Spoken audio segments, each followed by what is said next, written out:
warahmatullahi wabarakatuh. Perkenalkan, nama saya Depriyanti, NIM 204220446. Baiklah, di sini saya akan menjelaskan tentang hak asasi manusia dan rule of law.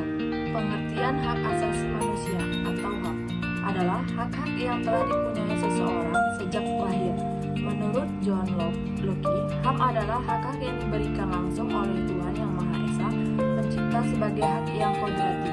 Dalam pasal 1 Undang-Undang Nomor 39 Tahun 1999 tentang HAM yang disebutkan bahwa hak asasi manusia adalah seperangkat hak yang melekat pada hakikat dan keberadaan manusia sebagai makhluk Tuhan Yang Maha Esa dan merupakan anugerahnya yang wajib dihormati, dijunjung tinggi, dan dilindungi oleh negara, hukum, pemerintahan, dan setiap orang demi kehormatan perlindungan harkat dan martabat manusia.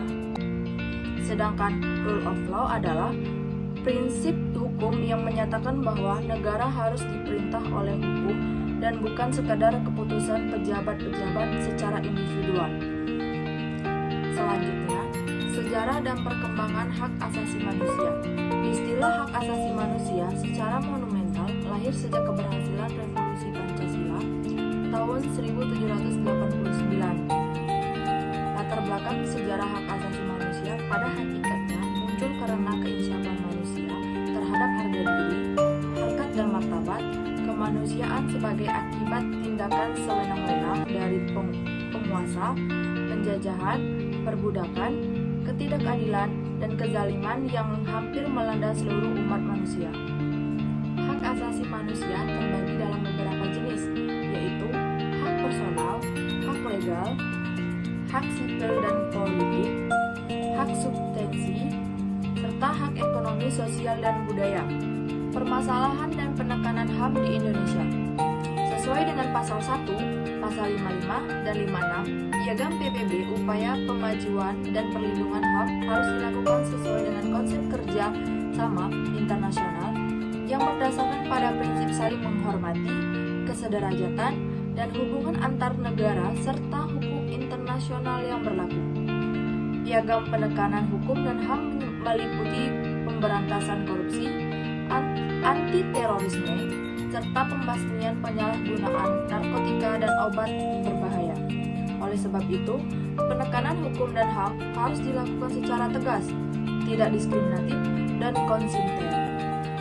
Salah satu contoh kasus pelanggaran HAM yaitu terjadinya penganiayaan pada Praja STPDN oleh seniornya dengan dalih pembinaan yang menyebabkan meninggalnya Klip Muntu pada tahun 2023. Peraturan perundang-undang tentang pelindungan HAM yaitu: pertama, Undang-Undang Nomor 39 Tahun 1999 tentang HAM.